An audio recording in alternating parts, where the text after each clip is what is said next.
இது சாகசம் என்று அழைக்கப்படும் படம். முன்னொரு காலத்தில் ஓர் அழகிய ஊரில் உமாரா, ஹஸ்ரா, யாசிர், அகமது, உமர், அலி, அரிஷா, ஆரிஃபா, இமாம், சபி, அமீர், நிஷா என்று 11 நண்பர்கள் இருந்தார்கள். இவர்கள் அனைவருக்கும் சாகசத்தின் மீது அலாதி பிரியம். ஒரு நாள் அவர்கள் கிராமத்திற்கு வெளியே உள்ள ஒரு பழங்கால நூலகத்தில் ஒன்றாக தேடிக்கொண்டிருந்த போது ஒரு பழமையான புத்தகம் கிடைத்தது. ஒரு கிராமத்தில் உமாரா, ஹஸ்ரா, யாசிர், அகமது, உமர், அலி, அரிஷா, ஆரிஃபா, இமாம், சாபி, அமீர், நிஷா என்று 11 குழந்தைகள் இருந்தனர். அவர்கள் அனைவரும் கண்டுபிடிப்பு, மர்மம் மற்றும் சாகசத்தை விரும்புகிறார்கள். மந்திர புத்தகத்தை கண்டறிதல்.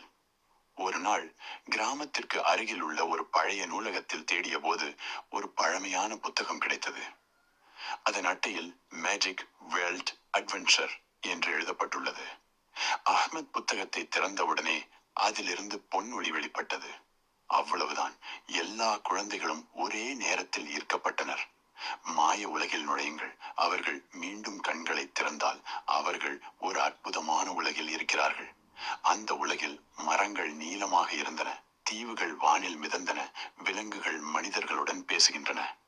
எல்டர் மாகி என்ற ஒரு நல்ல மந்திரவாதி இருந்தான். அவர் கூறியதாவது, மாய உலகிற்குள் நுழையும் போது அதை காக்கும் பொறுப்பையும் நீங்கள் ஏற்க வேண்டும். இருண்ட மந்திரவாதி என்ற தீய மந்திரவாதி இந்த உலகத்தை அழிக்க பார்க்கிறான். அவனை தோற்கடித்தால் நீங்கள் உங்கள் சொந்த உலகத்திற்கு திரும்பலாம். சாகச பயணம் தொடங்குகிறது. குழந்தைகள் பயப்படாமல் முன்னே சென்றனர். அவர்கள் 3 முக்கியமான விசைகளை கண்டுபிடிக்க வேண்டும்.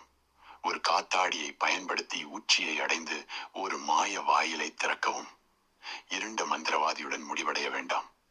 அவர்கள் அனைவரும் கோட்டையை அடைந்ததும் இருண்ட மந்திரவாதி தோன்றுகிறார். அவர் தனது அற்புதமான மந்திரங்களால் அவர்களை தடுக்க முயன்றார். உமாரா, ஹஜ்ரா மற்றும் யாசிர் ஆகியோர் அவனுடன் சண்டையிடுகிறார்கள்.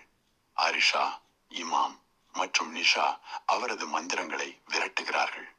இறுதியில் அகமது, உமர், அமீர் மற்றும் அலி ஆகியோர் 3வது சாவியை பயன்படுத்தி மேஜிக் கேட்டை திறந்து அவரை மாய உலகத்திலிருந்து வெளியேற்றுகிறார்கள். மீண்டும் சொந்த ஊருக்கு. அதுபோலவே மாயாஜால உலகம் இயல்பு நிலைக்கு திரும்பியது. மூத்த மகி குழந்தைகளுக்கு வாழ்த்து தெரிவித்தார். பின்னர் புத்தகம் பிளாஷ்பேக் செய்து அவர்களை சொர்க்கத்திற்கு கொண்டு வந்தது. குழந்தைகள் தாங்கள் அனுபவித்த அற்புதமான மாய உலகத்தை மறக்க மாட்டார்கள். ஆனால் இறுதியாக புத்தகம் மீண்டும் பிரகாசித்தது. மற்றொரு சாகசம்